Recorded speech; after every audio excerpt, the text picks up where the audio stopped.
मुरादाबाद में गुरुवार को संयुक्त किसान मोर्चा ने जिला अधिकारी को ज्ञापन सौंपकर भारत और अमेरिका के बीच हुई ट्रेड डील का जोरदार विरोध किया। संयुक्त किसान मोर्चा के साथ भारतीय किसान यूनियन ने भी मिलकर सरकार के खिलाफ आवाज बुलंद की। किसान संगठनों ने आरोप लगाया कि भारत अमेरिका ट्रेड डील से देश का किसान पूरी तरह बर्बाद हो जाएगा।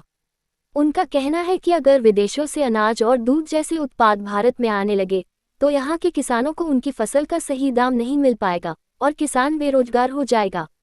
किसानों ने इसे किसानों के लिए सुसाइड नोट बताते हुए कहा कि एमएसपी अभी तक पूरी तरह लागू नहीं हो पाई है और ऐसे में विदेशी अनाज आने से किसान अपनी उपज कहाँ बेचेगा, ये सबसे बड़ा सवाल है। किसान यूनियन ने नए बजट पर भी नाराजगी जताई। उन्होंने कहा कि सरकार ने इस बार भी किसानों को सिर्फ लॉलीपॉप दिया है, पुराने वादे अभी तक पूरे नहीं हुए हैं। किसानों का आरोप है कि खाद के कट्टे का रेट घटाने के बजाय सरकार ने खाद के कट्टे का वजन कम कर दिया है और उत्पादन के लिए कोई राहत नहीं दी जा रही। उन्होंने बिजली को लेकर भी सरकार पर निशाना साधा और कहा कि सरकार बिजली फ्री देने का दावा करती है, लेकिन दूसरी तरफ प्रीपेड मीटर लगाए जा रहे हैं जो किसानों को छलने का तरीका है। किसान संगठनों ने मांग की है कि भारत सरकार अमेरिका से हुई ट्रेड डील को तुरंत खारिज करे, नहीं तो आंदोलन को और तेज किया जाएगा। ईशान न्यूज़ नेटवर्क के लिए मोहम्मद जफर की रिपोर्ट। जो भारत ने अमेरिका से किसानों के लिए ट्रेड डील की है, उसके खिलाफ संयुक्त किसान मोर्चा ने आह्वान किया है पूरे देश में। प्रत्येक जिला मुख्यालय पर आज ज्ञापन दिया जाएगा, तो उसमें भारतीय किसान यूनियन भी संयुक्त किसान मोर्चे के परिवार का हिस्सा है, तो उसी के रूप में हम यहाँ पर आज ज्ञापन देने आए हैं।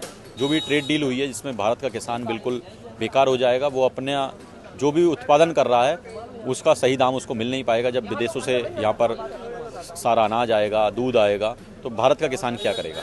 हमेशा की तरह जैसे पहले लॉलीपॉप मिलती आई थी, इस बार भी वही है। जो पुराने आज तक इन्होंने वादे किए थे वही पूर्ण नहीं कर पाए। आप देखें कि खाद के कट्टे का रेट घटाने के बजाय इन्होंने खाद के कट्टे का वजन घटा दिया। पहले कट्टा 50 किलो का आता था, फिर 45 किलो का हुआ, अब 40 किलो का आता है। रेट जस का तस है। मतलब आप उत्पादन के लिए किसान को सब्सिडी या कोई राहत नहीं दे रहे हैं, केवल कट्टों के वजन घटा रहे हैं। बिजली में आप कहते हैं कि हमने बिजली फ्री की है, लेकिन बिजली फ्री ना होने की बजाय आप प्रीपेड मीटर लगवा रहे हो। आप ट्यूबवेलों पे कनेक्शन के नाम पर मीटर लगवा रहे हैं कि आप साहब जब अगर आपको बिजली फ्री करनी है तो मीटर की क्या आवश्यकता है।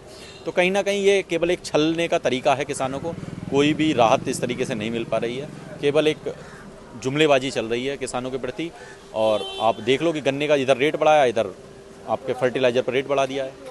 फिलहाल तो हमारी मांग है जो नई ये ट्रेड डील की है इसको भारत सरकार खारिज करे। ये मतलब किसान के लिए एक तरीके से सुसाइड नोट है ये जो आपने किया है। किसान बर्बाद हो जाएगा, उसकी फसलें बर्बाद हो जाएंगी, वो कहाँ बेचेगा। अभी आप देख लो, अभी भारत में एमएसपी तय नहीं हो पाई और आप विदेशों से जब आप उत्पादन करके यहाँ पर लाएंगे तो किसान किस तरीके से अपनी फसल का रेट ले पाएगा। हमारे नहीं, संयुक्त किसान मोर्चा ने जो आह्वान किया है उसी के तहत रणनीति चलती है। यहाँ पर कोई जिले स्तर पर जो अंतर्राष्ट्रीय मुद्दे हैं उन पर हमारा संयुक्त किसान मोर्चा तय करता है कि हमें आंदोलन किस तरीके से करना है। जो भी हमारे ऊपर से आदेश आते रहेंगे उसी तरीके से आंदोलन लगातार धरातल पर यहाँ पर करते रहेंगे।